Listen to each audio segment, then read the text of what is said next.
Principalmente aos trabalhadores de vários tipos de indústrias, principalmente de minério, de mineração, cerâmica, de produção de vidro, de escavações de poços, tudo que diz respeito à inalação de pó de sílica, que é o dióxido de silício, ou chamado mais popularmente de quartzo, na forma livre. É uma doença fibrosante que provoca fibrose, endurecimento do pulmão e basicamente se caracteriza por tosse, geralmente uma tosse crônica no indivíduo que trabalha, mesmo às vezes com máscara. Eles são obrigados a usar uma máscara para não aspirar aquela partícula que é de alto peso molecular e se deposita e vai provocando umas reações de fibrose e de granuloma no pulmão.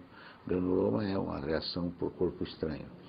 E essa fibrose vai produzindo tosse seca, vai produzindo falta de ar, dispneia, que geralmente é progressiva. É uma dispneia que progride ao longo dos anos e por isso existe o médico de trabalho que fica atento a esses pacientes, mas basicamente é tosse e falta de ar. Quando um doente desse escarra sangue, às vezes eles escarram sangue, aí você tem que ficar muito atento a uma outra doença que se associa frequentemente à silicose, que é a tuberculose.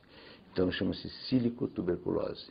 Mas basicamente é uma dispneia progressiva e a radiografia vai mostrando lesões fibróticas, manchas brancas no interstício do pulmão e que pode formar depois, mais tardiamente, grandes aglomerados de fibrose nos lobos superiores dos pulmões e gânglios no hilo, a gente chama hilo pulmonar. E dependendo da densidade dessa matéria no ambiente de trabalho, seja no fundo da mina, por exemplo, o marteleteiro que está lá aspirando diretamente aquilo, ou o indivíduo que está usando um jato para polir um vidro e que tem sílica, ele pode adquirir a doença com 5 anos, ou com 10 anos, ou até 15 anos de exposição. Se houver uma alta concentração das partículas de sílica ou de quartzo no ambiente, e se não houver proteção e o devido cuidado e uma reciclagem, eventualmente, do trabalhador, se ele trabalhava no fundo da mina, na linha de frente, ele às vezes vai trabalhar na parte de cima,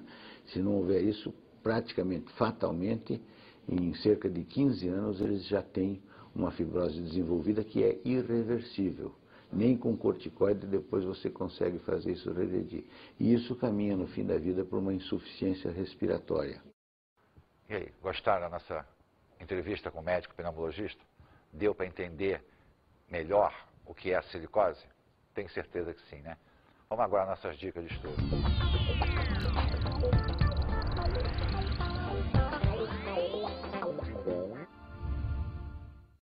Bem, pessoal, então como uma dica de estudo para vocês, eu sugeriria o quê? Fazer uma revisão geral dos órgãos citoplasmáticos, olhando cada um deles, sua função, sua responsabilidade celular. Depois olhar o conjunto como um todo.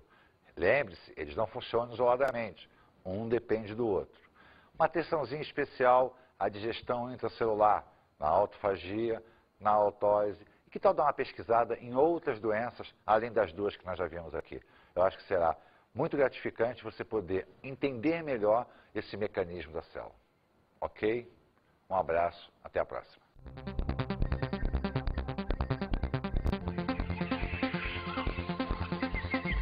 Na aula, o citoplasma e suas organelas. Falamos do citoplasma, vimos a estrutura como um todo da célula, vimos todos os órgãos celulares, ponto a ponto, desde o retículo endoplasmático até as estruturas mais complexas como mitocôndria e cloroplasto. Vimos que o funcionamento deles é integrado. Vimos que nada funciona isoladamente, um depende do outro. Estudamos a morfologia e a fisiologia das organelas. Falamos da morfologia e da fisiologia. Vimos a forma de cada uma das estruturas, seus mecanismos de funcionamento. Vimos que o funcionamento de cada uma depende essencialmente da sua formação citoplasmática. E vimos que esse funcionamento é um encadeamento de ações desde o retículo até o centríolo. Também aprendemos sobre a digestão intracelular. Vimos a importância da digestão intracelular. Vimos que ela é um potente mecanismo de limpeza das estruturas celulares, do mau funcionamento e também de grandes processos de metamorfose. Observamos também que o mau funcionamento lisossômico acaba provocando doenças de caráter muito pesados para a espécie humana. Falamos da silicose, falamos da Tay-Sachs. Vimos que todo o funcionamento digestório da célula depende de um perfeito funcionamento orgânico, de uma perfeita interação entre as estruturas citoplasmáticas. Então a digestão intracelular é, sem sombra de dúvida, o grande processo criado a partir do lisossomo. Bons estudos!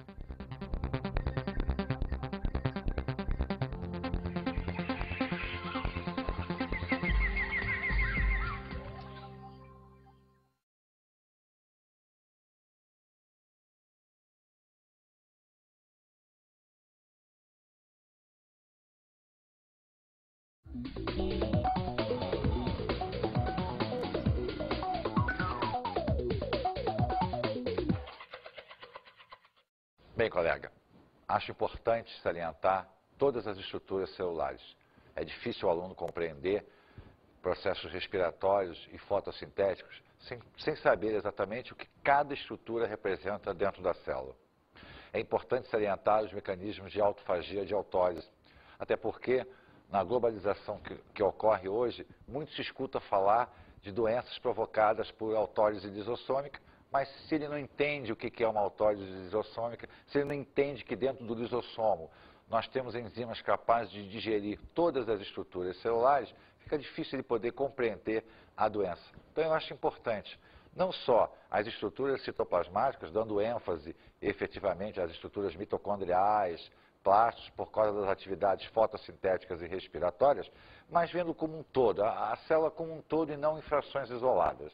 E o mecanismo de autofagia, o mecanismo lisossômico de uma maneira geral. Um ênfasezinho especial à autólise para que a aula enriqueça mais.